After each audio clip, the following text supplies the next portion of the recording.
Assalamualaikum warahmatullahi wabarakatuh. Alhamdulillah wassalatu wassalamu ala rasulillah. Ustaz, bagaimana apabila harta kita sering disedekahkan sehingga setiap tahun tidak mencapai nisabnya? Lebih baik mengurangi sedekah sehingga mencapai nisabnya atau tetap bersedekah? Tentu saja bersedekah. Bersedekah saja. Dan usahakan kalau bisa dari harta yang kita milikin ada jenis investasi yang bisa membuat nisabnya mencapai. Dan saya rasa, saya juga yakin kalau misalnya Anda bersedekah itu sifatnya bisa diatur, bisa diatur karena Allah SWT menyuruh kita bersedekah, tapi berada di antara dua hal, tidak berlebihan, tidak juga pelit. Kalau misal sedekah kita biasanya tiap bulan 1 juta, sehingga 1 tahun bisa 12 juta. Kalau saya kurangin sedekah saya 6 juta misalnya, maka saya akan mencapai nisab. Maka cukupkan 6 juta sedekahnya supaya zakatnya terjangkau, gitu kan? Tapi kalau yang dimaksud di sini memang sedekahnya pun kecil, hanya dikeluarkan 1 juta misalnya dalam hitungan akumulasi setahun, dan 1 juta itu membuat tidak tercapai nisab, maka lebih baik tunggu zakat. Tapi kalau sedekah secara umum dan diharapkan nanti tetap aja bisa, tiap bulan kita sedekahkan, ternyata 2-3 bulan terakhir kalau saya tahan udah bisa sampai nisab nantinya keluar zakat, maka lakukanlah, gitu kan. Intinya tidak perlu menahan sedekah karena mau zakat, tapi juga diatur supaya bisa zakat itu ya bisa dikeluarkan. Apakah harta yang belum sampai nisabnya bisa kita keluarkan zakatnya dengan niat zakat? Nggak boleh. Dan di sini harta itu diakumulasi ya, akumulasi total. Jadi jangan per item, simpanan kita, ya, deposit, bisnis yang diinvestasikan, gitu kan, kendaraan yang sudah niat ditransaksikan. Misal kita beli mobil untuk dijual belikan, semua itu diakumulasi pada saat tiba masa haulnya, dan dihitung dari modal dan keuntungan. Bukan cuma, kalau zakat itu bukan cuma sekedar dari keuntungan, tapi dari seluruh modal termasuk ada zakatnya, ya, dan semuanya.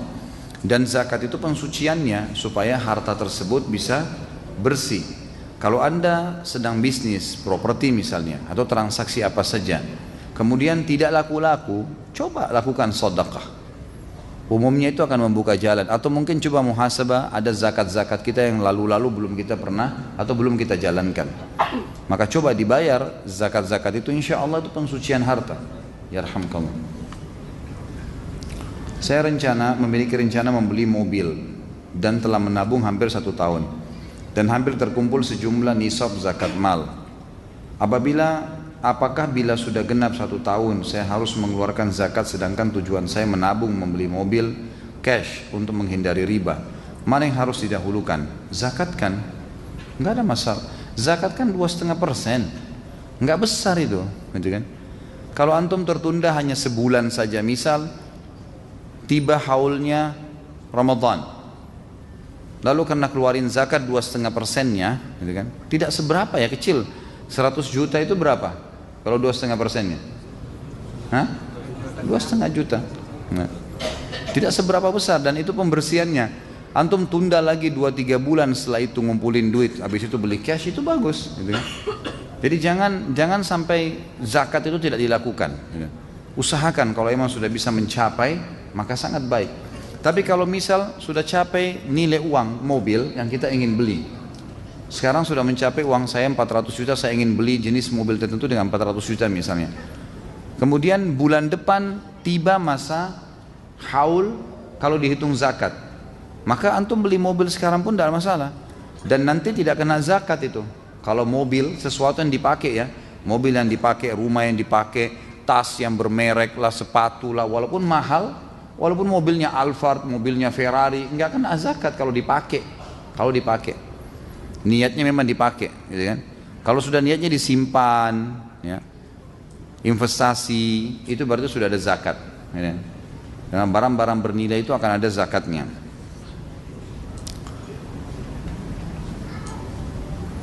Barangkali Ustadz masih punya buku kumpulan doa yang di dalamnya terdapat sekitar 130 doa. Saya ingin memilikinya. Barangkali Ustadz masih punya beberapa. Ada sebenarnya ya, tapi saya nggak bawa buku itu. Dan di tempat saya sudah ada seorang ibu dengan suaminya, jazakumullah khair. Mereka membayar cetak ulangnya sekitar 3.000 buku. Dan itu memang sudah ada bukunya dan sedang kita bagi. Dan itu sudah berjalan pembagian. Cuma tadi saya nggak bawa. Insya Allah kalau memang masih ada tersisa pada pertemuan akan datang, saya usahakan bawa nanti. Mudah-mudahan bisa cukup dengan jumlah antum. Saya tidak tahu berapa jumlahnya itu. Saya pengangguran memiliki sebuah rumah yang saya sewakan dan tabungan sebesar 200 juta. Bagaimana hitung-hitungan zakat saya? Rumah yang dipakai, yang saya sewakan, baik rumah sewa berarti investasi. Ada zakatnya. Cara hitung zakatnya adalah nilai rumah itu berapa. Nilai rumah itu misalnya pada saat dibeli 100 juta. Sekarang nilai rumah itu 1 miliar. Yang dihitung modal awal beli. Jadi kalau saya beli rumah itu 10 tahun lalu atau tanahnya harganya 10 juta, sekarang sudah 1 miliar, tetap 10 juta modalnya ditambah dengan penghasilannya. Penghasilan sewanya itu bukan dipisah ya. Penghasilan sewa, nilai rumah yang kita investasikan tadi, kemudian digabung dengan total harta yang lain seperti tabungan tadi 200 juta. Diakumulasi totalnya semua berapa, misal mencapai nilai 400 juta. Dilihatlah harga emas selama 5 gram mencapai enggak? Oh mencapai, baiklah. Dikeluarin 2,5%-nya zakat. Gini loh teman-teman, jangan terbebani dengan zakat yang 2,5% ya. Itu enggak ada masalah, enggak berat itu. Coba dikeluarkan insya Allah, itu kewajiban, rukun Islam. Dan itu penyebab datangnya rezeki, gitu ya. Jadi jangan terlalu khawatir.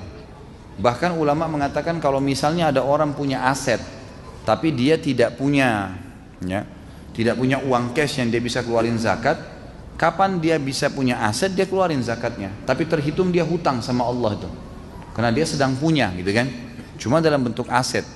Misal dia punya investasi properti belum laku, gitu kan? Tapi sudah lewat masa haulnya. Maka pada saat laku nanti dia keluarkan zakat hitungan dari haul yang sebelumnya, gitu kan. Yang belum laku masuk dalam haul yang nanti, gitu. Seperti itu hitungannya.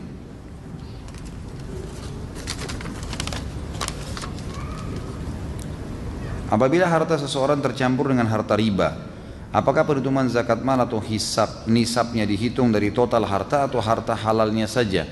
Apabila tidak diketahui jumlah harta halal dan haram, bagaimana perhitungan nisabnya? Tentu saja kalau antum tahu pasti pendapatan riba itu berapa. Misal dari 100 juta uang tabungan ada 10 juta riba, ya keluarin riba itu, jangan dihitung, gitu kan? Tapi kalau misal itu riba, bunga bank, hasil riba itu harus dikeluarkannya untuk fasilitas umum, seperti sumur, perbaikan jalan, paving blok, ya, got, selokan dan seterusnya, ini perairan, itu semua dibolehkan. Lalu kemudian hitunglah yang tersisa dari yang halal, itu lebih baik, lebih aman, gitu kan. Apakah panitia zakat sama dengan amil? Sama. Panitia zakat, amil bahasa Arabnya ya. Ya bahasa Indonesianya panitia lah, pengelola, sama. Bagaimana hukumnya membayar zakat fitrah dengan uang ke masjid dan kemudian oleh masjid tersebut diberikan beras dan makanan pokok baru dibagikan kepada orang yang berhak seperti yang biasa dilakukan di Indonesia? Apakah hal itu diperbolehkan? Asal panitianya belikan beras boleh. Tapi kalau antum kasih uang ke fakir miskin, ini zakat fitrah saya ya, itu nggak boleh. Jadi zakat fitrahnya makanan pokok. Tapi kalau panitianya belikan beras ya sudah masuk, nggak ada masalah. Walaupun kita store uang. Apakah ada hukum had untuk orang yang memiliki kemampuan untuk membayar zakat tapi dia tidak membayarnya? Kalau had sih tidak ada ya, tapi Abu Bakar memerangi mereka. Dan hukuman yang tadi disebutkan adalah pemerintah setempat bisa mengambil harta mereka, gitu kan? Yang tidak keluarin zakat itu, dipaksa dihitung berapa zakatnya, lalu dikeluarkan setengah, ditambah setengah dari hartanya. Tapi kalau had hukuman cambuk nggak pernah saya temukan dalilnya. Bagaimana hukumnya orang yang dengan sengaja mengambil harta zakat sementara dia bukanlah orang yang berhak? Haram, dosa. Gimana caranya? Bukan haknya dia ambil. Sama umumnya, ngambil sendal yang bukan dia punya. Mencuri kan? Ya mencuri itu namanya, bukan hak dia, tidak boleh sama sekali. Apakah harta zakat boleh digunakan untuk membangun fasilitas umum? Ini umumnya jumhur ulama mengatakan tidak boleh. Yang kecil tadi pendapat, yang marjuh, yang dinomor duakan, yang mengatakan makna salah satu dari terima pemilih zakat fi sabilillah, ini bukan cuma jihad tapi semua di jalan Allah. Ini sebagian ulama Mesir mengatakan hal tersebut. Maka inilah yang membuat mereka mengatakan bolehnya dilarikan ke fasilitas umum, termasuk bangun masjid. Tapi pendapat jumhur ulama lebih baik jangan. Apakah sama antara zakat dengan pajak? Karena ada sebagian orang yang beranggapan sama. Sama sekali beda. Pajak nggak ada urusannya. Pajak itu peraturan pemerintah, bukan zakat mal antum. Tidak ada urusannya. Dan pajak dimasukkan kepada pembelian makanan yang kita keluarkan setiap makan. Tidak ada hubungannya. Zakat ada syarat haul dan nisab tadi. Dan itu hak Allah subhanahu wa ta'ala. Kalau pajak itu cuma hak pemerintah. Apakah zakat boleh diberikan kepada non muslim? Boleh, nggak masalah. Kalau dia termasuk kategori orang miskin, fakir gitu kan, itu boleh saja, nggak ada masalah.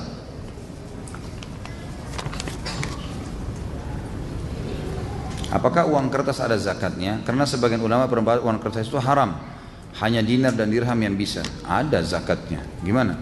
Dia senilai dengan emas dan perak, gitu kan? Para ulama yang mengatakan hanya dinar dan dirham ini cuman mengambil zahir hadisnya. Kalau jumhur ulama sekarang itu mengatakan tidak. Harta uang termasuk sekarang uang kertas punya nilai seperti nilai emas. Buktinya dipakai jual beli, gitu kan? Emas boleh dibeli dengan uang kertas tersebut. Uang kertas emas juga bisa diuang kertaskan. Jadi emas bisa dibeli, emas juga bisa dicairkan jadi uang. Maka dia senilai, gitu kan? Dia senilai. Maka jelas ada zakatnya. Apakah ketika saya mendapat uang dari hasil hutang dan ketika haul mencapai nisab termasuk harus dizakatkan? Tentu saja. Kalau orang membayar, Anda punya piutang, orang lain bayar, sudah kembali uang itu, dan kita dalam perputaran haul kita. Tangkap baik-baik ini ya, fahami baik-baik. Antara haul saya Ramadan, gini aja, kalau kita ambil Masehi misalnya, Januari ke Januari, supaya mudah difahami. Ini saya niatkan haul saya. Februari saya dapat uang warisan. Maret saya dapat keuntungan dari transaksi jual beli mobil. Juli orang lain bayar utang kepada saya. Ini kan semua masih berkecamuk di dalam haul kita. Tiba nanti Januari tutup buku, akumulasi total harta yang tersimpan dan investasi dikali 2,5%. Gitu kan? Tidak dikeluarkan pada saat itu, tapi pada saat tiba masa haulnya. Apakah dari 8 asnaf tersebut ada prioritas berdasarkan urutan ataukah tidak ada? Setahu saya sih tidak ada. Mana yang kira-kira di hadapan kita, gitu kan? Kalau lagi jihad dikumandangkan jihad kita dahulukan. Kalau depan kita ada fakir miskin, fakir, miskin ya miskin. Tergantung. Kalau setahu saya ulama membebaskan, bebas saja. Orang boleh mengeluarkan zakat malnya, haknya dia. Dia mau kasih ke siapa? Dia mau kasih ke mu'allaf kah? Dia mau titipkan kepada badan amil zakat kah? Itu bebas saja. Apakah piutang termasuk dihitung harta untuk zakat nantinya? Kalau belum diterima enggak. Kalau belum di tangan enggak. Sama antum investasi begini. Saya beli mobil 5. Pas di akhir haul. Misal Januari ke Januari. Akhir Desember saya beli 5 mobil, gitu kan? Mobil yang saya bayar 5 mobil, misalnya 200 juta satu mobil, jadi 1 miliar saya bayar. Tiba Januari, saya sudah niatkan Januari itu haul saya. Ternyata belum datang juga mobilnya, masih inden dan datangnya Februari. Padahal itu tadinya saya gunakan, gitu kan? Sudah beli produk. Apakah ini masuk dalam zakat? Yang lebih kuat pendapat ulama tidak masuk dalam zakat. Walaupun dia tadinya harta yang ada karena dipakai beli. Produknya belum diterima, sama orang punya piutang belum dibayar. Orang itu janji mau bayar Desember, haul kita Januari, ternyata Februari baru dia bayar. Itu nggak dihitung zakat. Dia masuk dalam haul yang kedua, masuk dalam haul tahun depan, masuk dari Januari baru lagi nanti, baru dihitung akumulasi sampai Januari yang akan datang.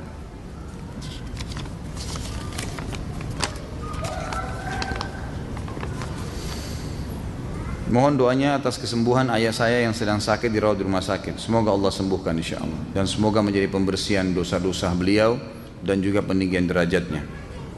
Apakah ada doa khusus bagi orang yang sedang sakit atau yang bisa diucapkan oleh orang lain kepada orang yang sedang sakit agar lekas disembuhkan penyakitnya itu? Tentu ada, banyak sekali. Seperti misalnya hadis yang sahih kata Nabi SAW, siapa yang menjenguk orang yang sedang sakit lalu kemudian dia membaca 7 kali As'alullahal azim, itu potongan pertama. Rabbul arshil azim, potongan kedua. Ayyashfiyaka, agar menyembuhkanmu, dibaca 7 kali. As'alullahal azim, saya meminta kepada Allah yang maha agung. Rabbul arshil azim, ya, pemilik singgasana yang agung. Ayyashfiyaka, agar menyembuhkanmu. Kalau laki-laki ayyashfiyaka, kalau perempuan ayyashfiyaki. Sekali lagi, as'alullahal azim, Rabbul arshil azim, ayyashfiyaka. Ini dibaca 7 kali. Yang kedua adalah hadis sahih juga berbunyi, kata Nabi SAW, siapa yang sedang ini tadi hadis yang pertama, kata Nabi SAW, siapa yang membaca ini pada seseorang selama ajalnya belum datang pasti Allah sembuhkan. Jaminan dari Nabi SAW. Makanya dia baca dengan yakin. Dan teman-teman yang sudah memegang buku ruqyah yang kemarin itu yang sempat diambil, maka itu boleh dibaca kepada orang sakit. Dan ini termasuk doa yang saya sebutkan ada di dalam buku ruqyah itu. Bisa juga sambil memegang tempat sakit membaca Bismillah, a'udzubillah min syarri ma wajada wa hadarah. Kalau dia laki-laki kita mengatakan itu Bismillah dengan nama Allah, a'udzubillah, saya berlindung kepada Allah, min syarri, dari semua keburukan, ma wajada wa hadarah, apa yang sedang dia rasakan, yang sedang dia hati-hati. Kalau perempuan ma wajadat wa hadarat, pakai tak, gitu kan. Kalau laki-laki ma wajada wa hadara. Kalau kita sendiri pegang tempat sakit misalnya dada kita lalu mengatakan Bismillah a'udzubillahi min syarri ma ajidu wa uhadiru. Ajidu, yang saya dapatkan. Bismillah dengan nama Allah, a'udzubillah, saya berlindung kepada Allah, min syarri, dari keburukan, ma ajidu, apa yang saya rasakan, wa uhadiru, dan saya hati-hati darinya. Kalau orang lain, laki-laki misalnya ayah kita pegang tempat sakitnya sambil membaca Bismillah, a'udzubillahi min syarri ma wajada wa hadara, gitu kan. Kalau perempuan wajadat wa hadarat, dipegang tempat sakit dibaca 7 kali. Yang ketiga hadis sahih juga dianjurkan Nabi SAW melakukannya dengan cara memegang tangan beliau di debu, di tanah, menyentuhkan dengan, kalau kita lantai mungkin ada tanah, lalu kemudian beliau sambil meniupkan dengan sedikit air ludah, ya, itu membaca doa, ya, Bismillah turbati ardina biriqati ba'dina yushfa bihi saqimuna. Bismillah dengan nama Allah, turbati ardina, kesucian tanah kami, biriqati ba'dina, dengan sebagian air ludah kami, yushfa bihi saqimuna, disembuhkan orang sakit di antara kami, lalu ditempelkan di tempat yang sakit. Yang keempat adalah hadis sahih juga berbunyi Allahumma rabban nas adhibil ba's ishfi anta syafi la shifa illa shifa'uka shifa'an la yugadiru saqama. Allahumma rabban nas, ya Allah Tuhannya manusia, adhibil ba's, hilangkanlah penyakit ini, ishfi, sembuhkanlah, anta syafi la shifa illa shifa'uk, karena tidak, sembuhkanlah karena tidak ada kesembuhan kecuali dari sisimu, gitu kan. Ishfi anta syafi la shifa illa shifa'uk shifa'an la yughadiru saqama, kesembuhan yang tidak meninggalkan bekas. Itu dianjurkan juga untuk dibaca. Dan ada beberapa doa-doa lain bisa kembali kepada buku ruqyah itu. Apakah uang hasil dari arisan juga dizakatkan jika sudah melalui 1 haul dan nisab? Apakah hukum arisan? Semuanya, semua harta yang kita investasikan tabung arisan itu kan biasanya ditabung, ya, ceritanya begitu, ya. Orang nabung, dia kasih tiap bulan, nanti dia terima kapan, gitu kan. Maka itu menabung sama, tabungan dan investasi, simpanan dan investasi ada zakatnya, akumulasi dengan total harta.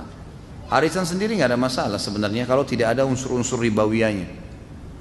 Dengan masuk di umumnya dalam buku fikih kata ulama syarikat ta'awun, sama dengan sebuah perusahaan untuk bekerja sama, saling bantu-membantu. 10 orang ikut masing-masing menyerahkan uang 1 juta 1 bulan, kemudian 10 juta diterima. Lalu dibantulah orang yang paling mendesak, gitu kan. dari teman-temannya, kemudian masing-masing tetap menyetor agar mendapatkan 10 juta. Tidak ada tambahan, tidak ada kurangan, gitu kan? Maka itu tidak ada masalah. Allahu a'lam. Apakah yang benar zakat fitrah atau zakat fitri? Fitrah, gitu kan? Lalu kapan waktu yang baik zakat? Bolehkah di awal Ramadan? Bolehkah kita zakat lewat instansi yang mengurus zakat atau ZIS? Lebih afdalnya ke orang miskin langsung atau adakah akad zakatnya? Tentu zakat fitrah pertama, kalau waktunya untuk zakat di awal Ramadan atau di waktu mana itu tergantung. Anda ini niatkan kapan? Ya. Kalau kita niat, maka saya sarankan selalu jemaah saya, kalau niat untuk haulnya, masa setahunnya, niatkan bulannya, jangan tanggal atau harinya. Misal gini, saya niat haul saya Ramadan. Jadi selama Ramadan sebulan itu kita termasuk waktu haul kita. Kalau kita niatkan misalnya haul saya 15 Ramadan, nah ini berarti tanggal 15 harus dikeluarkan, gitu kan? Jadi ini niatkan bulannya. Masalah awal atau akhir Ramadan tergantung niat kita. Kalau kita niatnya 1 bulan tadi bebas-bebas saja. Bolehkah kita keluarkan melalui instansi? Boleh saja, nggak ada masalah. Ya. Boleh juga kalau mau tanya lebih afdal kita berikan langsung, tergantung keadaan. Kalau kita tidak ada waktu, tidak tahu siapa yang mau dikasih, takutnya salah, kasih saja lembaga-lembaga itu tuh pengelola-pengelola. Tapi kalau kita yakin ada kerabat kita, ada orang susah, tetangga kita kasih langsung, silakan, semuanya boleh. Tapi tidak ada akad. Ini dikatakan apakah ada akad zakat? Tidak ada akad zakat. Jadi tidak ada sama sekali. Zakat fitrah nggak ada akadnya, zakat mal nggak ada akadnya. Ini biasa cuma di karang-karang saja ini. Ya, orang kalau kasih zakat fitrah diminta salaman, terus disebutkan, disuruh bacain niatnya, diikrarkan dan terusnya. Ini mau nikah atau mau apa ini? Nah. Apakah doa zakat fitrah sebagaimana jika kita zakat? Apakah doa zakat fitri sebagaimana jika kita zakat di musola-musola? Tidak ada doa. Nggak ada doa khusus, keluarin zakat selesai. Itu sunnah Nabi begitu. Jangan dibumbu-bumbuin. Gitu. Agama sudah jelas. Bolehkah mengeluarkan zakat ke daerah lain? Misal ketika mudik kita zakat fitrah di kampung atau lebih baik di daerah lebih baik di daerah kita. Bebas saja, nggak ada masalah. Yang penting jangan sampai zakat fitrah lewat dari sholat id. Itu saja. Kita keluarkan di lokasi yang kita anggap paling perlu, nggak ada masalah. Di kota kita atau di tempat lain. Sebagaimana pegawai menyisihkan sebagian gaji bulanan untuk ditabung, bagaimana cara membayar zakatnya mengingat sebagian dari uang yang ditabung belum mencapai haul? Ya, tunggu haulnya. Kenapa nih pertanyaan berputar-putar kayak nggak ngerti nih? Hah? Tunggu haulnya akhi, ukhti, Januari ke Januari, jangan keluarin zakat kecuali sudah sampai Januari, titik. Jangan ditanya lagi tuh. Udah jelas gitu kan? Kalau belum sampai haul jangan keluarin zakat, udah. Dan semua harta jangan dipisah-pisah, semua simpanan, investasi, semuanya apa saja digabungkan, diakumulasi, gitu kan? Seperti itu. Apakah perhiasan wanita kena zakat? Sudah dijelasin belum tadi? Sudah. Kemana ini yang tanya ini? Jadi pendapat yang paling kuat keluarin, walaupun dipakai, gitu kan? Apakah sholat duha termasuk zakat dan sedekah? Sholat duha termasuk zakat? Enggak termasuk lah. Apa hubungannya? Enggak ada hubungannya. Sholat duha penutup pengganti sedekah 360 sendi. Iya, itu iya. Penutup pengganti. Tapi sholat duhanya bukan zakat, bukan sedekah, lain. Gitu kan. Apakah uang yang diperoleh dari klaim asuransi juga harus dizakatkan? Ini saya sudah bilang seluruh harta yang didapatkan. Tapi kalau misalnya memang klaim asuransi itu kan kita bayar misalnya 100.000 per bulan. Ternyata 1 tahun 1.200.000, itulah hak antum. Itu hak antum, tidak boleh lebih dari itu. Kalau kita klaim kita bisa pakai sejumlah itu, gitu kan? Sejumlah yang kita bayar saja itu masih masuk dalam hal yang masih dibolehkan oleh ulama. Tapi kalau kita bayar 100.000 1 tahun 1.200.000, lalu kita klaim 30 juta karena mobil rusak, karena apa, karena ini, lalu bisa ini haram, riba, nggak boleh mengambil lebih daripada apa yang kita miliki. Kan saya sudah pernah jelaskan ya, jenis asuransi yang dibolehkan ya, kalau dia memang tepat ya, seperti apa yang di store uangnya. Saya punya perusahaan asuransi, diberikan kepada saya uang, saya buka untuk asuransi mobil misalnya 5 juta per bulan, per tahun. Ada orang ikut, lalu dia klaim tabrakan mobilnya, Januari masuk sampai Januari akadnya, bulan Februari tabrakan mobilnya, lalu dia klaim ke saya, lalu kemudian saya suruh ke bengkel terdekat. Anda di mana? Jakarta Timur. Ke Jakarta Timur, di bengkel ini partner saya.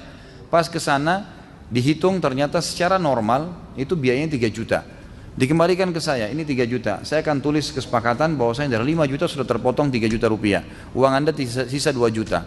Di bulan Mei tabrakan lagi dia, 3 juta lagi mobilnya, uangnya sisa 2 juta sama saya. Maka saya bilang ke dia, secara syar'i tambah 1 juta.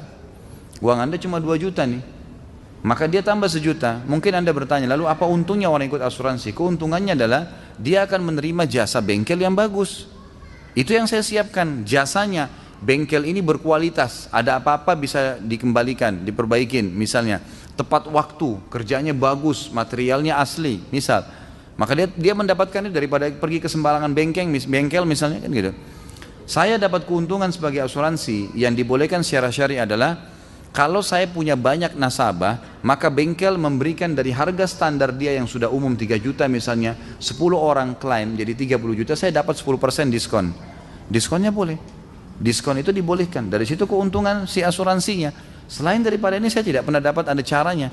Kalau klaim asuransi itu memang ternyata sesuai, maka tidak ada masalah. Kita asuransi mobil, hilang mobil tersebut. Nilainya mobil yang hilang 100 juta. Uang yang kita bayar selama ini 5 juta per tahun. Ya hak antum 5 juta. Enak benar hilang mobilnya terus diganti 100 juta. Gharar itu. Nggak boleh, haram dalam Islam. Dari mana bolehnya? Ya kalau gitu nggak usah asuransi, lebih aman lagi, lebih bagus nggak usah asuransi gitu kan.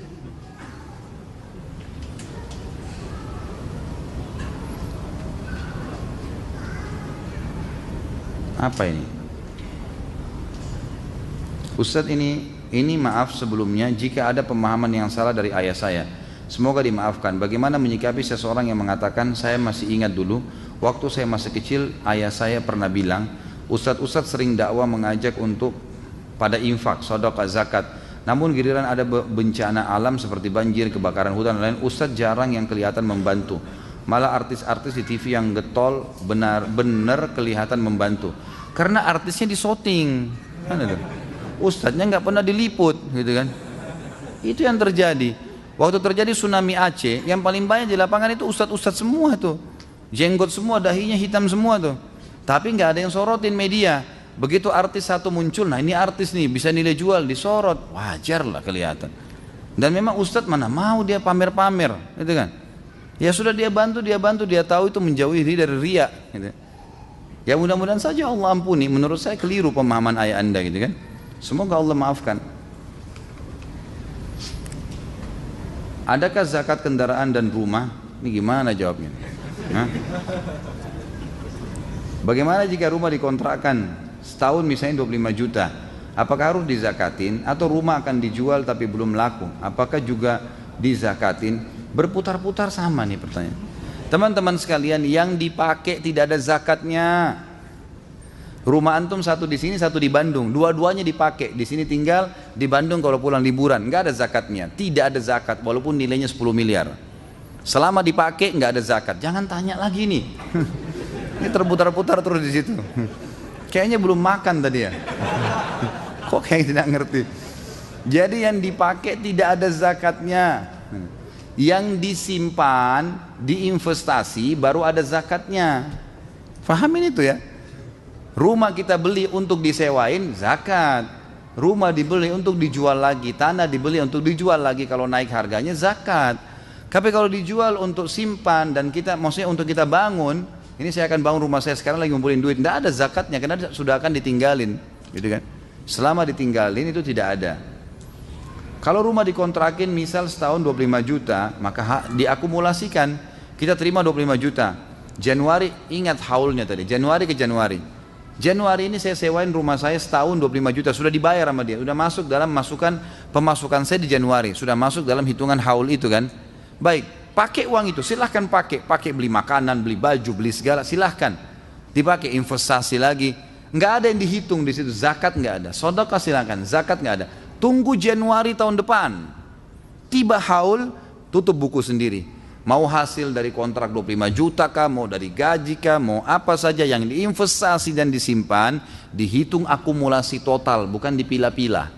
Jadi jangan lagi tanya rumah kontrakan di zakatnya atau tidak. Sebentar perhiasan di zakatnya. Semua total saudaraku diakumulasi kan gitu.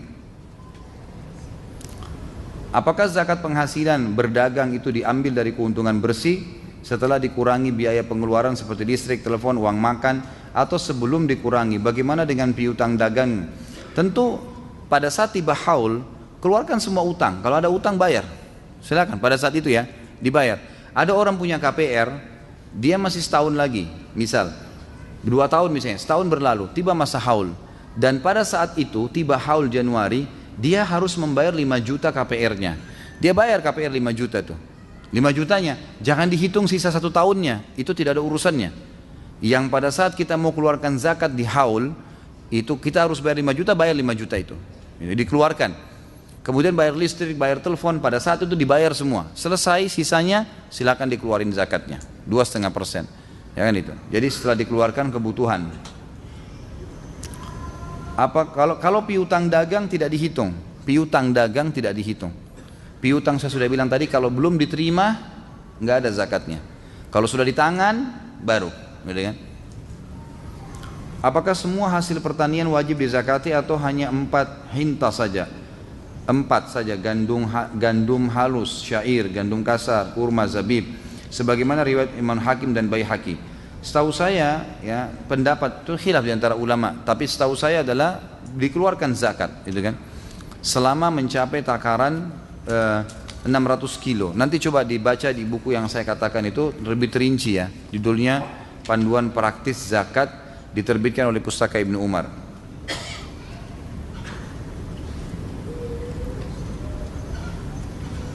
Ustadz, saya ditantang wanita untuk memantapkan ke orang tuanya.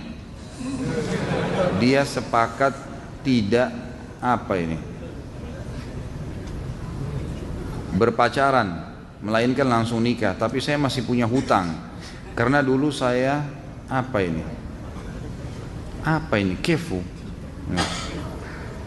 Bagaimana pertanyaan saya? Saya nggak ngerti. Ada yang bisa bacain?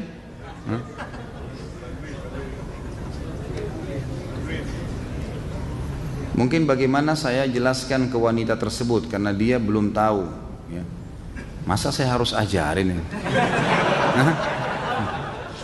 Jelasin apa adanya, saya masih punya utang, belum bisa nikah. Terima nggak saya punya utang 50 juta gitu kan? Jadi saya cuma bisa kasih mahar dan uang pesta 10 juta. Terima ini nikah lah gitu kan? Masa saya harus ajarin bagaimana cara ngomongnya? Apakah ada doa untuk mempermudah kondisi ini? Berdoa apa saja dengan izin Allah, asal doanya baik, sampaikan dalam sujud, sampaikan antara azan dan iqamah. Hajat Anda curhatkan dengan Allah, maka boleh saja, silahkan.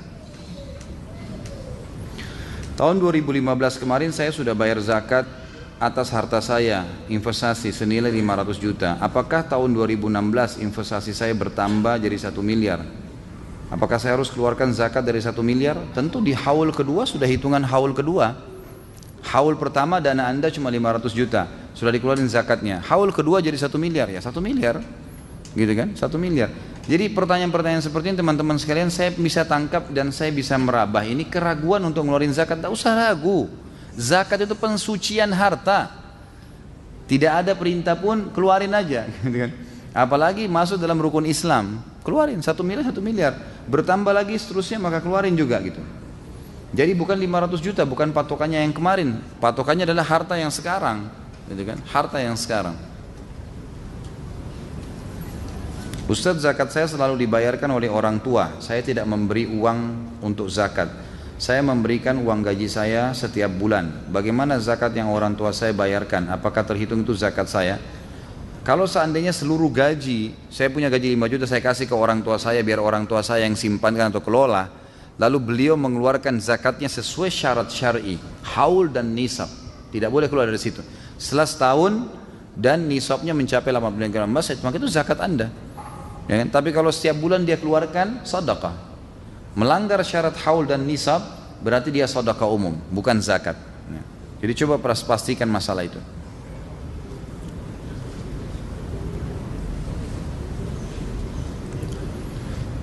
Maaf Ustaz, saya klarifikasikan penyampaian Ustaz di salah satu video YouTube tentang hadis malaikat menjumpai kita 70 kali sehari setiap 21 menit. Bagaimana dengan derajat hadis tersebut? Hadis ini diperselisihkan oleh para ulama. Ada yang mendhaifkannya gitu kan. Tapi karena banyaknya jalur yang ada, maka ada yang menggunakannya sebagai peringatan gitu. Karena dia bukan masuk dalam sebuah hukum gitu kan. Kalau hadis-hadis lemah itu tidak masuk dalam sebuah hukum dan hadisnya tidak begitu lemah, maka masih dipakai gitu kan. Walaupun saya sudah pernah sampaikan di dalam acara saya yang lain, kalau memang hadis ini lemah dan memang saya akan menarik perkataan saya itu dengan izin Allah kalau memang itu ada yang telah menjelaskan kepada saya lebih daripada apa yang saya fahamin. Saya juga sebagai penuntut ilmu bisa salah gitu kan. Jadi kalau memang itu ada yang mendapatkan hadisnya sangat lemah dan tidak dipakai, saya juga akan menarik perkataan itu. Begitu pula juga saya membuka diri, sangat membuka diri teman-teman sekalian. Kalau ada sesuatu yang keliru di YouTube yang Anda dengar, tolong sampaikan, saya sangat terbuka dengan itu. Dan malah saya berterima kasih, saya berpegang pada pendapat Umar radhiyallahu anhu yang berkata, saya berterima kasih pada seseorang yang selalu mengingatkan satu kesalahan saya. Saya akan terus berterima kasih pada seseorang yang mengingatkan satu kesalahan saya. Ali bin Abi Thalib berkata, saya akan mengabdi pada seseorang yang mengingatkan satu kesalahan saya. Manusia tidak luput dari salah, gitu kan? Jadi jangan sampai antum berpikir saya mengajar sini setiap ragu berarti tidak pernah salah, itu keliru itu. Saya bisa salah. Kadang-kadang pernah ada penyampaian saya menyebutkan nama orang yang keliru, lalu saya luruskan di ceramah yang lainnya gitu kan. Mungkin karena cepatnya saya menyampaikan atau mungkin pada saat itu lalai, ya, maka saya menyampaikan keliru. Ya, maka itu satu hal yang wajar terjadi. Dan saya tidak mengatakan oh enggak saya benar, kalau salah ya salah gitu kan. Penuntut ilmu itu harus bisa mengakui kesalahan dia dan memperbaikinya dan berhenti pada saat itu. Insya Allah itu tidak ada masalah ya.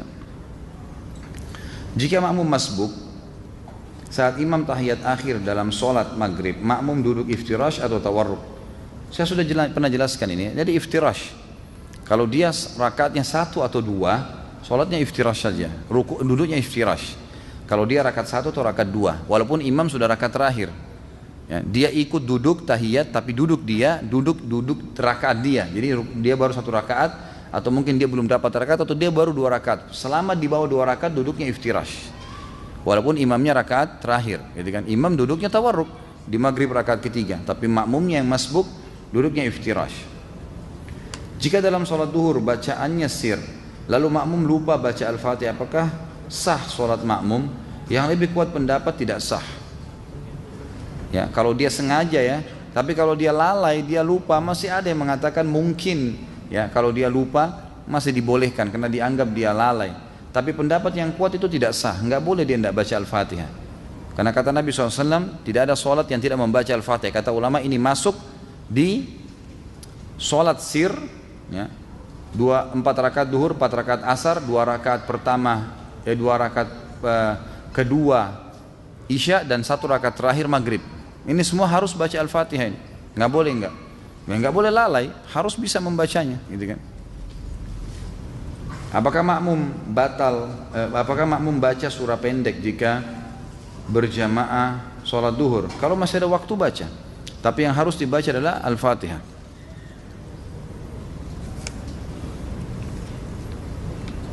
Pak Ustadz, bagaimana hukumnya berwudu di kamar mandi yang ada WC-nya? Saya sudah beritahu keluarga saya jika berwudu jangan di kamar mandi, tapi tetap saja berwudu di kamar mandi karena dekat dan malas karena agak jauh sedikit jika tidak di kamar mandi. Tidak ada masalah, saya sudah pernah jelaskan. Yang tidak boleh zikrullah di atas klosetnya, ya. Tempat buang air besar begitu. Kalau wastafel di sebelahnya, shower kita lagi mandi, tidak ada masalah, boleh. Dan saya sudah pernah jelaskan kan, sampai ulama fikih membahas sahkah orang sholat di kamar mandi. Maka umumnya mengatakan di kamar mandinya ya. Kalau ini tidak ada yang sholat, tapi kalau ada orang sholat, ulama fikih mendatangkan sebuah hukum di tempat kamar mandi, bukan di klosetnya, bukan di WC-nya, maka sah sholatnya, tapi dimakruhkan buat dia. Karena di tempat kamar mandi masih boleh menyebut nama Allah. Kalau di WC yang tidak boleh, gitu kan? Kalau digabung pun berarti klosetnya yang tidak boleh. Saya pernah kebetulan kedatangan syekh dari Madinah, beliau salah satu pengajar di Masjid Nabawi, guru saya Dr. Saleh Suhaimi, semoga Allah menjaga beliau. Beliau matanya buta, gitu kan, dan menikah dengan orang Indonesia kebetulan. Waktu dia baru nikah dengan istrinya mungkin cerita sekitar di atas 10 tahun yang lalu ya. Karena dia menikah dengan salah satu murid pengajian saya di Makassar waktu itu. Maka baru menikah, istrinya datang dari Makassar ke Jakarta, kemudian beliau jemput, ingin berangkat ke Saudi sama-sama, dan sekarang Masya Allah tinggal di Saudi. Maka pada saat itu, awal mereka ketemu setelah akad nikah dan kumpul, lalu saya temanin di hotel di Jakarta, lalu saya begitu ketuk pintunya, syekhnya sempat manggil, Khalid ada butuh sesuatu, saya datang, istrinya dari belakang tembok menanyakan, Ustaz tolong tanyakan kepada syekh, waktu itu beliau belum bisa bahasa Arab gitu kan, coba tanyakan ke syekh, saya dengar syekh ini setiap kali masuk kamar mandi di wastafel, dia kalau mau wudhu baca bismillah, apa boleh baca nama Allah di kamar mandi gitu kan, pertanyaan seperti ini. Maka saya tanyakan kepada syekh dalam bahasa Arab, dan beliau mengatakan fatwa ulama umumnya boleh selama bukan di klosetnya gitu kan. Bahkan sementara orang lagi mandi shower boleh menjawab salam gitu kan, karena kamar mandi tidak ada larangan, tapi WC yang ada larangan. Allahu alam. Jika tiba waktu sholat, tempat wudhu tidak ada hijab, apakah perempuan boleh wudhu di kamar mandi tapi ada WC-nya, atau tetap di luar? Sama saja, asal bukan di klosetnya. Saya sarankan kalau ibu-ibu atau akhwat kita lagi di mall, jangan duduk di tempat umum yang bisa terbuka jilbab gitu kan. Masuk di kamar mandi, bicara sama bagian cleaning service-nya, membersihnya, maaf saya mau wudhu di sini, nanti saya bersihin sebentar. Udah wudhu aja di situ. Usahakan tidak mengotori semuanya dengan cara mengusap, mengambil air, mengusapnya gitu kan. Mengambil air, mengusap telapak tangan, mengusap wajah, ya semampunya. Jilbab juga mungkin bisa dibuka karena perempuan semuanya. Maka itu baik gitu kan. Kalau darurat tidak ada juga sama sekali kamar mandi, walaupun pasti ada ya, maka biasanya itu kelebihannya kalau akhwat yang pakai jilbab besar, dia bisa menarik jilbabnya ke depan sehingga tertutup bagian wajah, kemudian dia beruduk semampunya ya, kemudian dia pada saat mengusap wajah, mengusap siku semua tertutup dengan jilbab besarnya, kemudian dia selesaikan itu, lalu kakinya dipakai kaos kaki yang diusap ya. Allahu alam, itu yang saya tahu.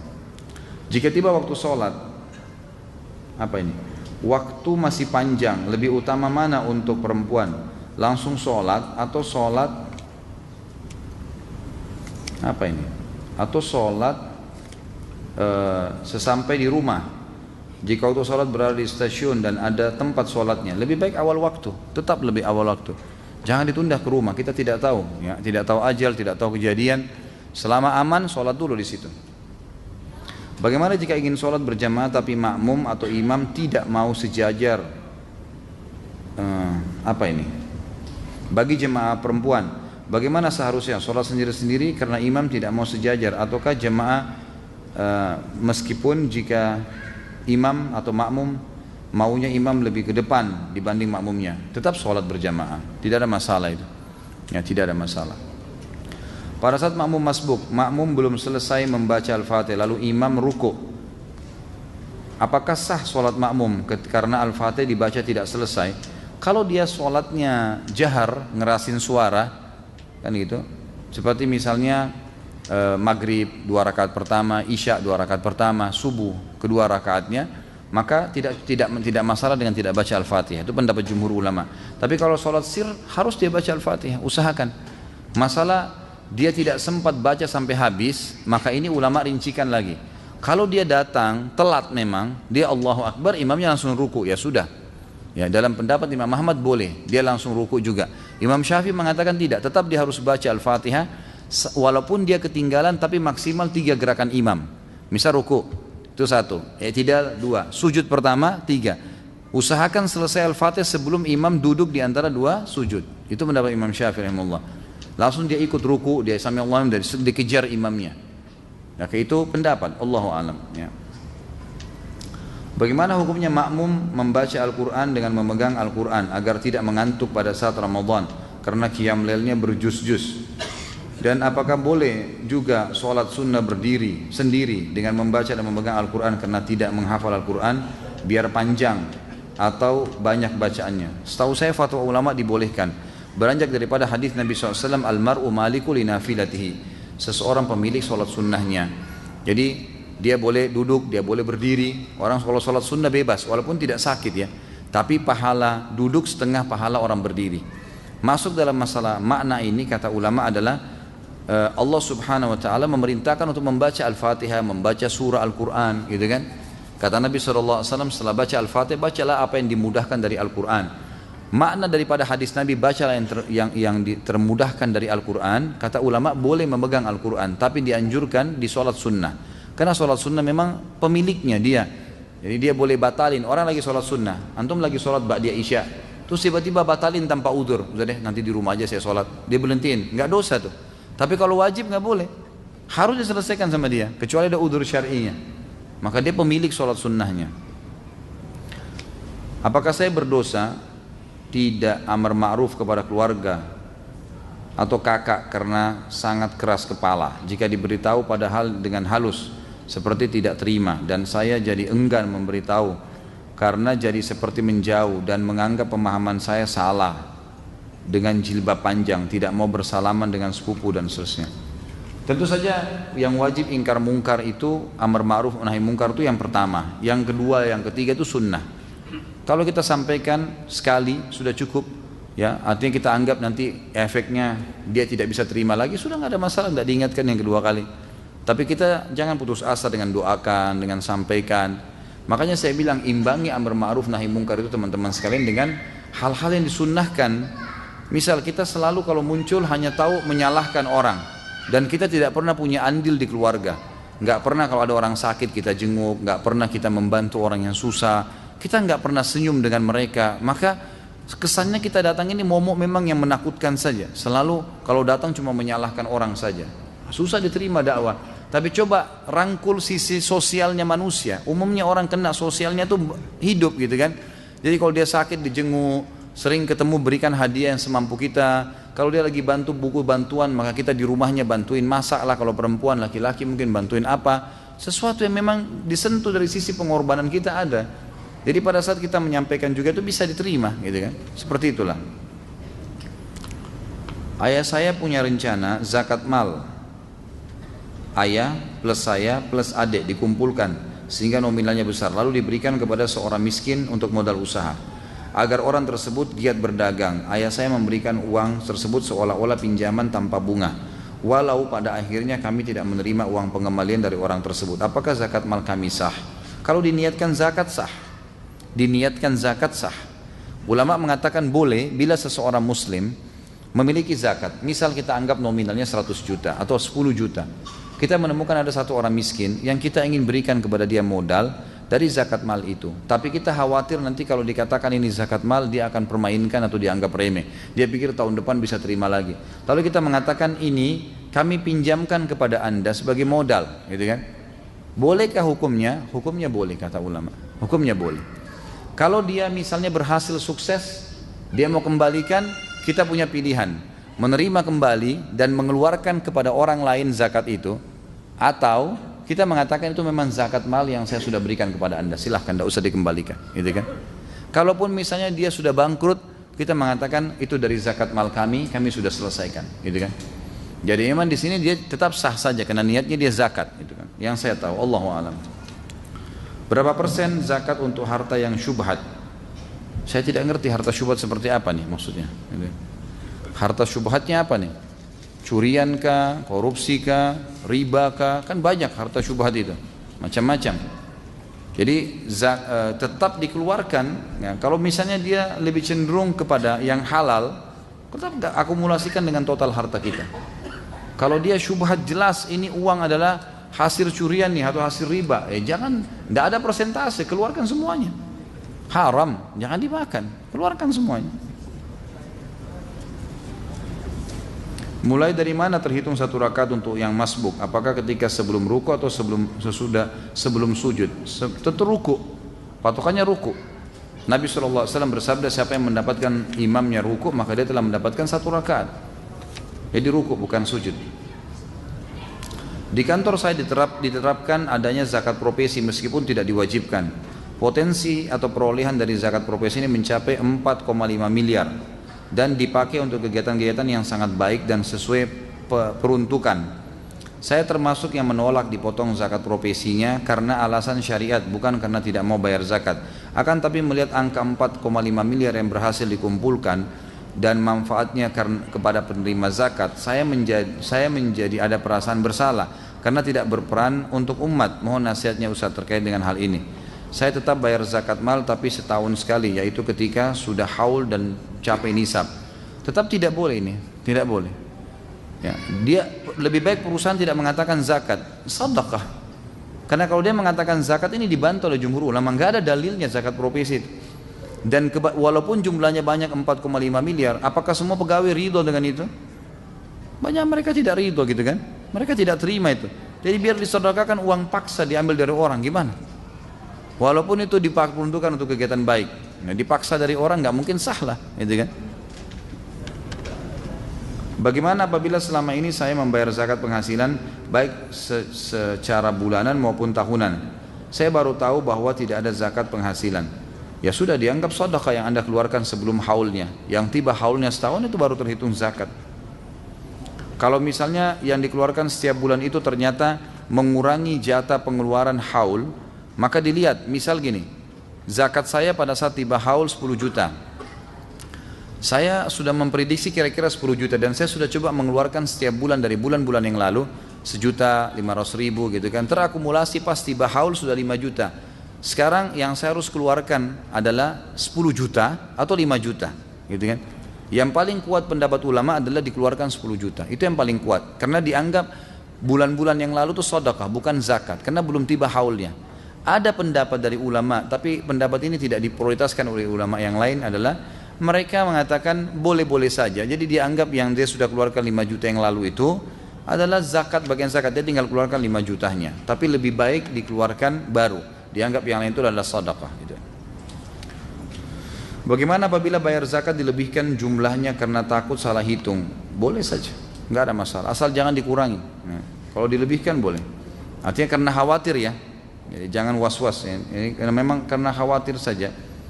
Bagaimana perhitungan zakat peternakan ayam?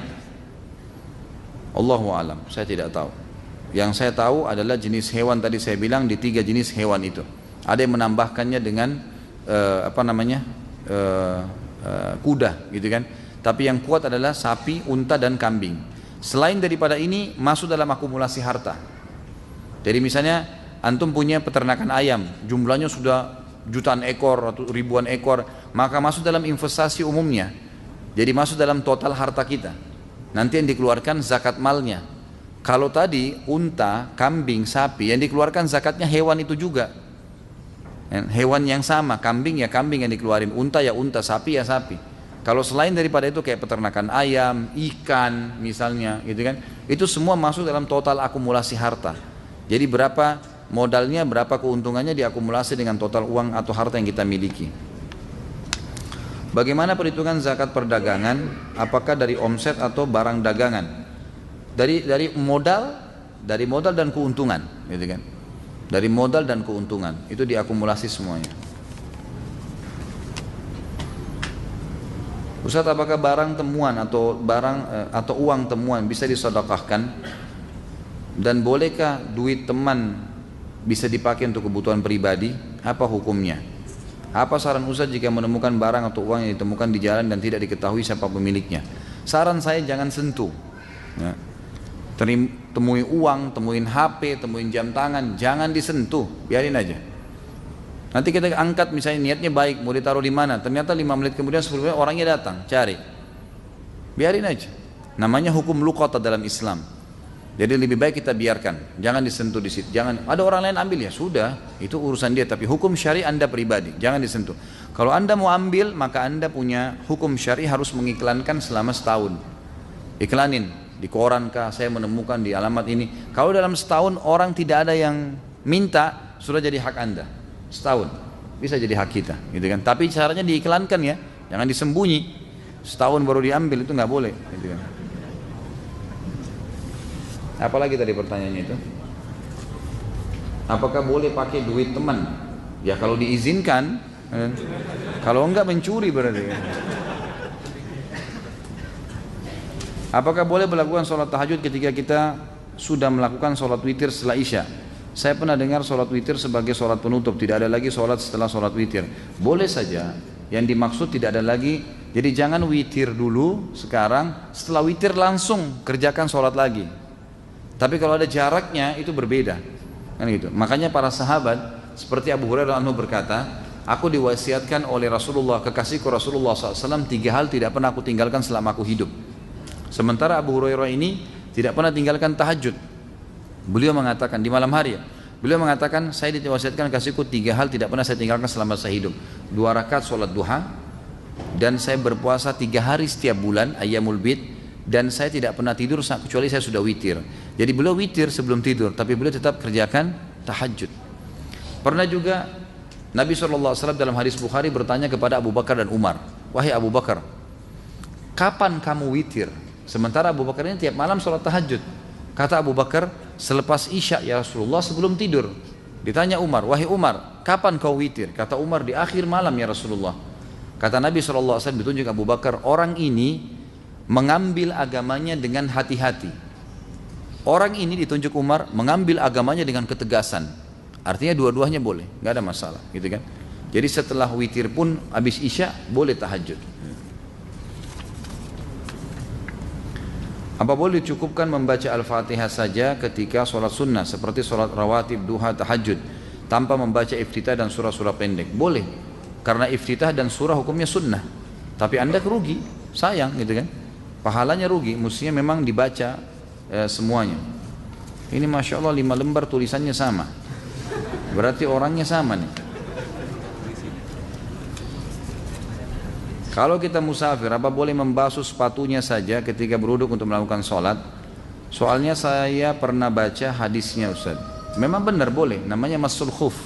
Asal syaratnya sebelum pakai kaos kaki sudah wudhu dulu, gitu kan? Dalam keadaan suci. Kalau mukim boleh sehari semalam. Mukim kayak kita nih orang tidak musafir. Orang musafir boleh 3 hari 3 malam. Asal syaratnya waktu pakai kaos kaki, misalnya mau ke kantor nih sudah wudhu dulu, pakai kaos kaki, kemudian kita ke kantor ternyata maaf buang angin, buang air besar, buang air kecil, batal wudunya. Lalu kemudian keluar dari WC, ya semoga Allah muliakan anda, keluar dari WC kemudian kita mau wudhu lagi, kaos kakinya bisa diusap saja, tidak usah dibuka.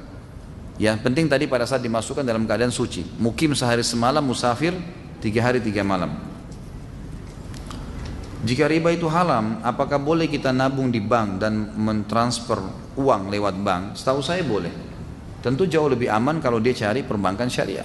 Tapi bolehkah dia gunakan fasilitas bank? Itu masih dibolehkan kalau dia tidak bersentuhan sama bunganya. Dia tidak bersentuhan sama bunganya dan dia juga tidak investasi di situ. Dia cuma menggunakan fasilitasnya, karena umumnya uang-uang nasabah yang ada di dalam bank konvensional pun itu umumnya adalah uang-uang halal. Dari warisan, dari gaji pegawai, kan gitu. Yang masalah ini pengelolaannya yang menggunakan sistem ribawi gitu. Jadi sebenarnya di dalamnya itu harta yang sedang dikelola harta halal. Makanya ulama bilang penggunaan fasilitasnya dari uang-uang yang sudah ada dari nasabah itu adalah uang-uang halal. Walaupun ada uang haram mungkin dari uang judi dan segala, tapi umumnya orang menabung, orang warisan gitu kan, gajinya transfer lewat situ, maka itu dibolehkan asal tidak bersentuhan dengan bunga-bunganya. Apakah saya boleh berzikir setiap waktu dan kapanpun tanpa ada batasan jumlah? Tentu saja kalau zikir-zikir itu tidak ditentukan jumlahnya oleh Nabi SAW, boleh saja, nggak ada masalah. Misal kata Nabi SAW, la haula wa la quwata illa billah adalah harta karunnya surga. Nggak ada penentuan jumlah, nggak ada penentuan waktu. Bolehkah saya baca sampai 100 kali, 200 kali? Boleh saja, gitu kan? Tapi ada kalau penentuan waktu, tempat, misal habis sholat baca subhanallah 33, alhamdulillah, Allah akbar 33, semua 33. Maka jangan baca lebih nih habis sholat, kena penentuan waktu, tempat, jumlah ada, gitu kan? Kalau tidak ada bebas, tidak ada masalah, gitu kan? Itu dibolehkan. Berhubungan dengan masalah istighfar, makna daripada hadis Nabi SAW, saya beristighfar setiap harinya 70 sampai 100 kali. Ini sedikit ada pendapat para ulama yang mengatakan bahwasanya yang dimaksud adalah Nabi SAW setiap kali beristighfar itu tidak berhenti sampai 70 kali atau sampai 100 kali. Berarti dalam sehari bisa beberapa kali Nabi SAW membacanya. Terbukti daripada orang yang telah bertemu dengan Imam Ahmad yang terus beristighfar, dan Imam Ahmad faham hadis. Beliau tidak menegur orang tersebut, ya, pedagang roti yang terus pada saat mencampur telurnya, tepung terigunya, dan dia mengatakan astagfirullah, astagfirullah, astagfirullah, terus begitu. Tidak pernah berhenti. Dia berhenti kalau Imam Ahmad ajak ngomong atau Imam Ahmad atau dia sedang bertanya gitu. Maka Imam Ahmad tanya, berapa lama kau sudah amalkan? Dia bilang dari dulu nih saya amalin, gitu kan. Sudah lama dan jumlahnya tidak terbatas gitu. Maka ulama mengambil dari statement Imam Ahmad yang tidak menegur orang tersebut, karena beliau adalah ulama hadis, berarti makna daripada Nabi SAW membaca 70 sampai 100 kali adalah setiap kali ada kesempatan beliau tidak berhenti sampai 70 dan 100 kali. Selebihnya setelah itu ada kesempatan lagi baca lagi 70 sampai 100 kali.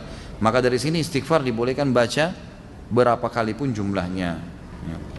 Apakah ada amalan sunnah membaca la ilaha illallah wahdahu la syarikalah lahul mulku wa lahul hamdu wa yuhyi wa yumitu wa huwa ala kulli syai'in qadir, dan Allahumma inni as'aluka ilman nafi'an wa rizqan tayyiban wa amalan mutaqabbala ketika zikir setelah sholat maghrib dan subuh?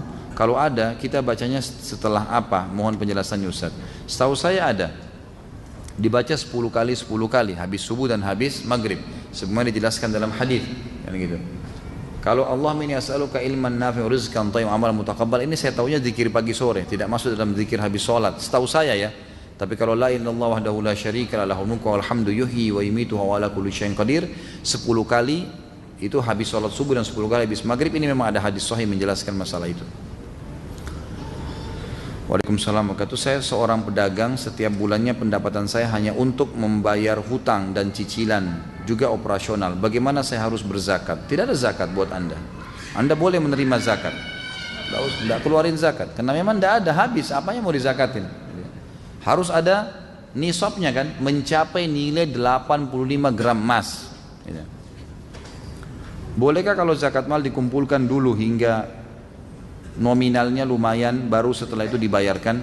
Tidak bisa. Kalau tiba haul berapapun keluarkan, 500.000, 100.000, pokoknya keluarin gitu kan. Pada saat itu yang lewat dari masa haul ya nanti di haul yang kedua gitu. Jika orang kaya sudah meninggal tapi dia mengetahui ilmu tanpa mengetahui ilmu zakat, apakah tetap disiksa di neraka? Ya tentu saja, itu zakat itu rukun Islam. Bagaimana caranya dia tidak tahu? Rukun Islam gitu kan.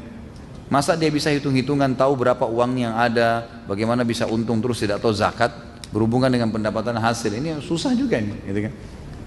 Sama saja pertanyaannya, ada orang yang meninggal tidak sholat tapi tidak tahu hukum sholat, ya tetap dihukum lah gitu. Zakat sama sholat kan sama, rukun Islam. Mana yang lebih utama untuk menerima zakat? Keluarga, saudara, orang lain? Tentu kerabat yang terdekat. Sebagaimana ada sahabat pernah mau sedekahkan 1 kantong dirham, dia mengatakan, ya Rasulullah, ada orang miskin yang saya akan kasih, dan ada orang miskin juga punya hubungan darah sama saya, mana saya kasih sedekah saya ini? Kata Nabi SAW, kalau kau kasih yang punya hubungan kerabat denganmu, kau akan dapat 2 pahala, pahala sedekah dan pahala silaturahimnya. Apa hukumnya kalau laki-laki mendatangi tukang pijit laki-laki untuk relaksasi? Tulisannya double sana, seluruh badan kan itu. Setahu saya kalau pengobatan memang dibutuhkan tidak ada masalah, tapi tetap ada batas aurat. Ada batas aurat. Batas auratnya laki-laki jelas ya, perut sampai lutut, gitu kan. Pakailah celana tutup daerah itu, selebihnya boleh dipijit, gitu kan. Asal memang itu tidak ada hal-hal yang haram di situ. Dan ini sama-sama laki-laki dengan laki-laki ya. Bagaimana zakat tanah yang tidak berproduksi bangunan untuk kos-kosan? Kalau dia niatnya investasi, tanah itu walaupun tidak ada hasilnya tapi dia investasi, dibeli untuk disimpan, kapan mahal dijual, investasi namanya, ada zakatnya. Kalau hanya sekedar dibeli begitu saja, nanti dengan niat saya kalau ada duit saya mau bangun untuk saya tinggali, sudah diniat untuk tinggali, nggak ada zakatnya. Kalau kos-kosan investasi berarti, gitu kan? Jadi jangan berputar-putar di situ terus ya. Yang diinvestasikan ada zakatnya, dan jangan pelit zakatin ini, kenapa sih? Gitu. Zakatin saudaraku, itu pensucian, gitu kan? Bagaimana apabila bernazar bersedekah separuh dari rezeki yang diterima, hanya dilakukan dalam waktu tertentu, apakah menyalahi nazar tersebut? Kalau dia nazarnya, saya kalau dapat keuntungan 10 juta saya akan sedekahkan 2 jutanya misal. Pada saat untung dan dia dapat, maka dia wajib melakukan nazar itu. Tapi kalau dia bilang setiap kali kalau saya berhasil buka showroom mobil ini, setiap bulan dari penghasilan saya akan nazarkan 20%. Setiap dia nazar begitu ya, dia harus jalankan. Makanya hukum nazar dalam Islam itu makruh. Lebih baik jangan nazar. Nanti kalau berhasil baru kita keluarkan apa yang kita ingin keluarkan. Karena kalau sudah terpenuhi wajib dijalankan. wajib dijalankan. Saya alhamdulillah sudah mengeluarkan zakat mal setiap tahun, tapi saya keluarkan tidak satu tempat, melainkan di beberapa tempat. Tadi saya bagi beberapa daerah dan beberapa masjid. Pertanyaannya, bagaimana menurut Ustadz? Apakah saya terhitung sudah mengeluarkan atau belum? Tentu saja. Misal nominalnya 100 juta. Saya bagi di 10 provinsi di Indonesia. Enggak apa-apa. Yang penting sudah dikeluarin. Enggak ada masalah itu. Berarti Anda sudah mengeluarkan zakat insya Allah. Menyambung pertanyaan pertama, dikarenakan belum ada baitul mal yang legitimasi ya, seperti baitul mal pada negara Islam. Maaf kalau saya salah Ustaz, boleh atau tidak saya membagi zakat mal saya langsung saja secara pribadi tanpa melalui lembaga atau masjid? Mohon masukan lembaga zakat yang Ustaz rekomendasikan. Tentu saja boleh, nggak ada masalah gitu kan. Saya juga selama ini belum pernah melalui lembaga, jadi saya selalu setiap tahun mengumpulin zakat jemaah saya yang ingin dititipkan itu melalui yayasan saya langsung gitu kan. Kalau saya pribadi, kemudian saya kelolahkan, saya sampaikan kepada orang-orang yang berhak, karena saya punya yayasan pribadi berhubungan dengan masalah itu. Tapi kalau Anda merasa pribadi bisa bagiin langsung, ada lembaga yang dipercayakan ya silakan gitu kan, alokasikan, tidak ada masalah. Yang penting kita bisa percaya. Perhitungan zakat itu apa saja? Apakah termasuk laba bersih atau aset? Ini sudah tadi ya yang dimiliki. Bagaimana perhitungan zakat kalau modalnya apa ini? Berasal dari hutang, barang jatuh tempo, ya kan? Hutangnya dikeluarin. Misal kita ambil barang, hutangnya itu 10 juta, itu utang. Utang itu nggak ada zakatnya, gitu kan? Kita bayar kembali barang itu 10 juta, kita dapat untung 1 juta. 1 juta itu yang merupakan harta kita. Kita putarin lagi, ya, terus begitu sampai nanti haul 1 tahun baru dihitung. Kalau utang tidak ada zakatnya, ya, seperti tadi barang jatuh tempo itu ya. 10 tahun yang lalu saya khilaf nggak bayar zakat fitrah. Apa solusinya? Bertobat kepada Allah Subhanahu Wa Taala dan dianggap sudah tidak ada lagi zakat fitrahnya. Karena kalaupun dikeluarkan sekarang berarti dikeluarkan setelah lewat Id itu kan. Dan hadis Nabi SAW kalau dikeluarkan lewat dari sholat Id dianggap sedekah, artinya gugur darinya. Tinggal taubat kepada Allah SWT dan tidak ada lagi pengeluaran zakat fitrah itu. Ustaz, jika suami saya berselingkuh, hingga kemarin saya dapat kabar dari suami sendiri kalau suamiku sudah menghamili orang 4 bulan. Apa yang harus saya perbuat Ustaz? Anda ingatkan baru itu perbuatan salah, haram dalam agama, tidak boleh. Bagaimana bisa? Apalagi hamil di luar nikah itu adalah zina, perbuatan haram dalam agama. Ingatkan semampu Anda supaya dia taubat kepada Allah SWT dan serahkan kepada Allah SWT setelah itu. Di sini orang kalau suami atau istri melakukan perbuatan dosa besar, apapun sifatnya dosa besar itu, kalau dia lakukan dan sudah diingatkan tidak mau ditinggal, maka ulama memberikan opsi bagi wanita atau bagi laki-laki, suami atau istri boleh bercerai, gitu kan? Karena tidak bisa bertahan dengan orang yang begini. Jadi itu yang saya tahu, Allahu alam. Saya tidak bisa menjelaskan solusi yang lain karena Anda lebih tahu secara internal bagaimana keadaannya. Tapi secara syar'i harus ingatkan kalau dia berbuat salah, dia berzina. Anak itu bukan anak dia. Gitu kan, walaupun dia pemilik sperma, nggak ada penisbatan nama pada ayahnya pemilik sperma dan tidak ada juga hak waris antara mereka. Dan kalau anak perempuan tidak boleh jadi wali.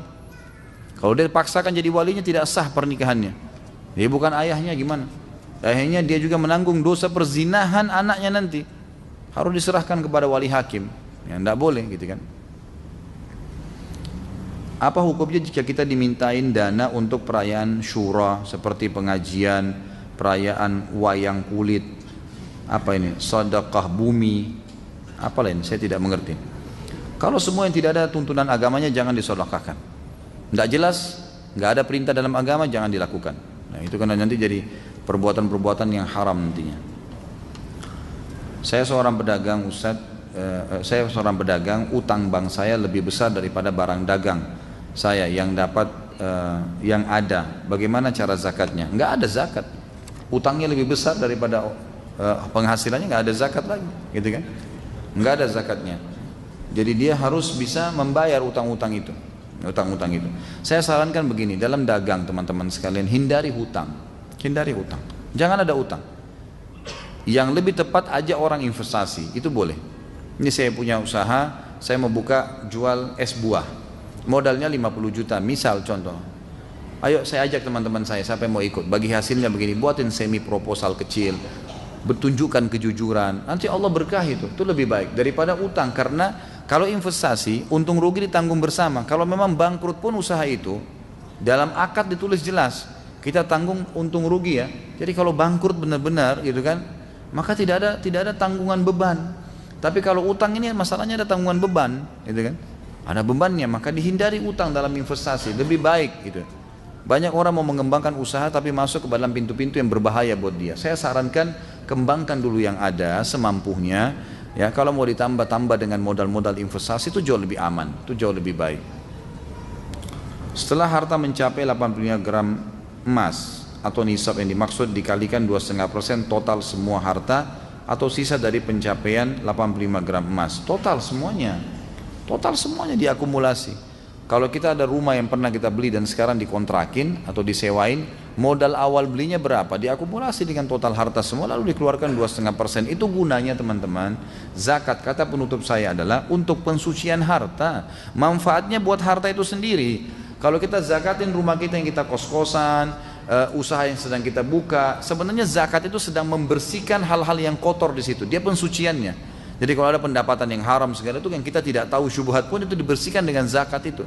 Itu manfaatnya besar. Akhirnya harta kita menjadi thayyib, jadi baik. Dan ini akan memudahkan berkah dalam bisnis yang sedang kita kembangkan. Jadi jangan terbebani dengan zakat, malah usahakan zakat bisa dikeluarin gitu loh.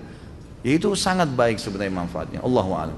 Baik, sampai sini insyaallah mudah-mudahan bermanfaat apa yang kita bahas. Dan untuk Rabu depan saya tidak ada, gitu kan. Kalau ada teman-teman dari sahabat sunnah bisa siapin ustadz, silahkan.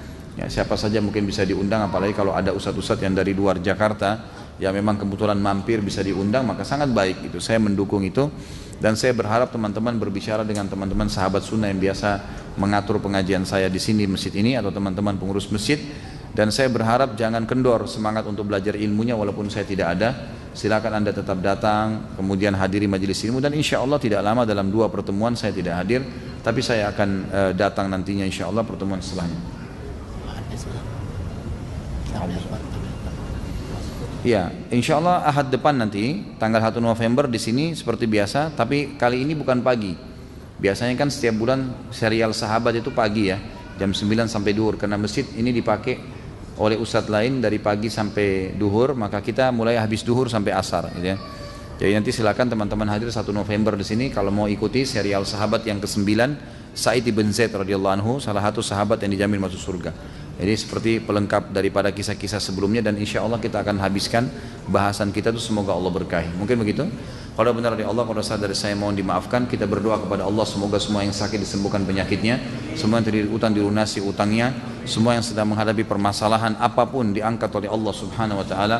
Seluruh muslimin di seluruh pelosok bumi yang sedang tertindas di Palestina, di Syria, di Yaman, di Irak, di Myanmar, dimanapun mereka berada, Allah kokohkan telapak kaki mereka, Allah ikhlaskan niat mereka, Allah terima para syuhada mereka, dan juga Allah muliakan Islam di tangan kita dan tangan mereka, dan juga Allah partisipasikan kita bersama mereka di pahala, baik dengan doa, dengan harta, dan juga dengan jiwa kita. Dan semoga Allah dengan kemahamurahannya menyatukan kita di surga firdausnya tanpa hisab, sebagaimana ia satukan kita di majlis yang mulia ini. Kalau benar dari Allah, kalau salah dari saya mohon dimaafkan. Sekali lagi, subhanakallahumma bihamdika asyhadu an la ilaha illa anta astaghfiruka wa atubu ilaik. Wassalamualaikum warahmatullahi wabarakatuh.